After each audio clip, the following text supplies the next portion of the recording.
அனைவருக்கும் காலை வணக்கம். இன்னைக்கு வெள்ளிக்கிழமை ஏப்ரல் 18ஆம் தேதி. நோபல் பரிசு பெற்ற அமெரிக்க மருத்துவர் ஜார்ஜ் ஹிட்சிங்ஸ் கீமோதெரப்பி ஆராய்ச்சிக்காக நோபல் பரிசு பெற்றிருக்கிறாரு. அமெரிக்க மருத்துவர் ஜார்ஜ் ஹெர்பர்ட் ஹிட்சிங்ஸ் அமெரிக்காவின் வாஷிங்டன் மாநிலம் ஹோக்வியம் என்ற பகுதியில் 1905ஆம் ஆண்டு பிறந்தவர். கப்பல் கட்டுமானத்தில் சிறந்து விளங்கிய இவரது தாத்தாவை பின்தொடர்ந்து தந்தையும் அதே களத்தில் முத்திரை பதித்தார். தந்தையின் பணி காரணமாக இவர் அமெரிக்காவின் பல்வேறு இடங்களில் வளர்ந்தார். சியாட்டிலில் உள்ள பிராங்க்லின் உயர்நிலைப் பள்ளியில் பயின்றார். சிறந்த மாணவராக திகழ்ந்தார். இவரது 12 வயதில் தந்தை உடல்நலம் பாதிக்கப்பட்டு இறந்தது இவருக்குள் ஆழ்ந்த பாதிப்பை ஏற்படுத்தியது.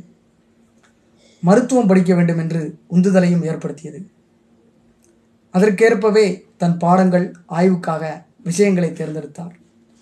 வாஷிங்டன் பல்கலைக்கழகத்தில் 1927இல் வேதியியலில் இளங்கலை பட்டம் பெற்றார். பின்னர் அதே பல்கலைக்கழகத்தில் உயிரியல் நிலையத்தில் பணியாற்றினார். அங்கு மேற்கொண்ட ஆய்வின் அடிப்படையில் அடுத்த ஆண்டு முதுநிலை பட்டம் பெற்றார். ஹார்வர்டு பல்கலைக்கழகத்தில் வேதியியல் துறை ஆசிரியராக சேர்ந்தார். பிறகு ஹார்வர்டு மருத்துவக் கல்லூரியில் உயிரியல் ரசாயனத்துறை ஆசிரியராக பணியாற்றினார். 1933இல் முனைவர் பட்டம் பெற்றார். அடுத்த 10 ஆண்டுகள் ஹார்வர்டிலும் கேஸ் வெஸ்டர்ன் ரிசர்வ் பல்கலைக்கழகத்திலும் பணிபுரிந்தார். வெல்கம் ஆய்வுக்கூடத்தின் உயிரி வேதியியல் துறையில் 1942இல் பணிபுரிந்தார். 1944இல் அங்கு மருந்துகள் தொடர்பான ஆராய்ச்சியில் ஈடுபட்டார்.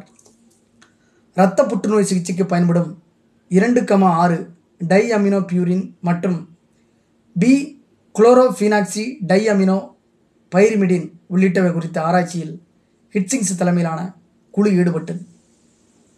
கீமோதெரப்பிக்கான மருந்து பொருட்கள், பல்வேறு சிகிச்சைகளுக்கான நோய் எதிர்ப்பு மருந்துகள் தொடர்பாக முக்கிய கோட்பாடுகளை இக்குழு வெளியிட்டது.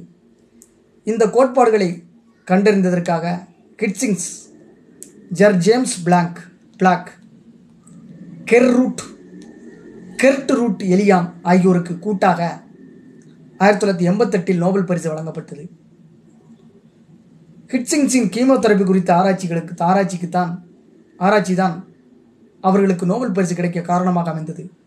இதன் மூலம் ஹிட்சிங்ஸ் மேலும் புகழ் பெற்றார். பரோஸ் வெல்கம் ஆராய்ச்சி அமைப்பின் துணைத் தலைவராக 1967இல் பதவியேற்றார். டியூக் மருத்துவ பல்கலைக்கழகத்தில் இணை ஆசிரியராகவும் பணியாற்றினார். உயிரி மருத்துவ ஆராய்ச்சிகளுக்கு உதவுவதற்காக தொடங்கப்பட்ட பரோஸ் வெல்கம் நிதி அமைப்பின் இயக்குனர் மற்றும் தலைவராகவும் பணியாற்றியிருக்கிறார். அமெரிக்காவில் உள்ள மருத்துவ வேதியியல் துறையில் நட்சத்திர அந்தஸ்து கொண்ட ஹால் ஆஃப் ஃபேம் அரங்கிலும் இவரது பெயர் இடம் பிடித்தது. பல நாடுகளில் சுற்றுப்பயணம் செய்து பல பல்கலைக்கழகங்களில் உரை நிகழ்த்தினார். 20 ஆண்டுகளுக்கு மேல் தன் வாழ்வை பொதுநலனுக்காக அர்ப்பணித்தவர். மருத்துவ ஆராய்ச்சிகள் மூலம் மனிதகுல நலனுக்கு மகத்தான பங்களிப்பு வழங்கிய ஜார்ஜ் ஹெர்பர்ட் ஹிட்சிங்ஸ் 93 வயசு 1908ஆம் ஆண்டு மறைந்தார். ஒரு முக்கியமான ஒரு ஆளுமை. இன்னைக்கு வெள்ளிக்கிழமை ஏப்ரல் 18.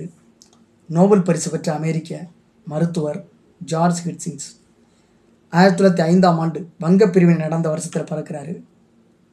12 வயதில் தந்தை உடல்நலம் பாதிக்கப்பட்டு இறந்தது இவர் வாழ்க்கையில் மிகப்பெரிய தாக்கத்தை ஏற்படுத்துது. வாஷிங்டன் பல்கலைக்கழகத்தில் 1927 வேதியியல் பட்டம் படிக்கிறார், கெமிஸ்ட்ரி. பிறகு ஹார்வர்டு மருத்துவக் கல்லூரியில் உள்ள உயிரியல் ரசாயனத்துறை பயோகெமிஸ்ட்ரி டிபார்ட்மெண்ட்டில் துறை ஆசிரியராக பணியாற்றுகிறார் மற்றும் 1933இல் முனைவர் பட்டம் பெறுகிறார். 1942இல் வெல்கம் ஆய்வுக்கூடத்தின் உயிரி வேதியியல் துறையில் 1942இல் பணிபுரிகிறார். 1944இல் அங்கு மருந்துகள் தொடர்பான ஆராய்ச்சியில் ஈடுபட்டார். இரத்த புற்றுநோய் சிகிச்சைக்கு பயன்படும் 2,6 டை அமினோ பியூரின் மற்றும் பி குளோரோஃபினாக்சி டை அமினோ பைரிமிடின் உள்ளிட்ட மருந்து குறித்த ஆராய்ச்சியில் ஈடுபட்டு இவருடைய குழு ஈடுபடுது.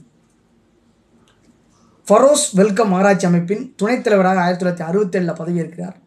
1988 தான் இவருக்கு நோபல் பரிசு வழங்கப்படுகிறது. 1998 இறந்து போகிறார். 93 வயசு வரை உயிர் வாழ்ந்திருக்கிறார். ஒரு கெமிஸ்ட்ரி படித்தவர். நன்றி, வணக்கம்.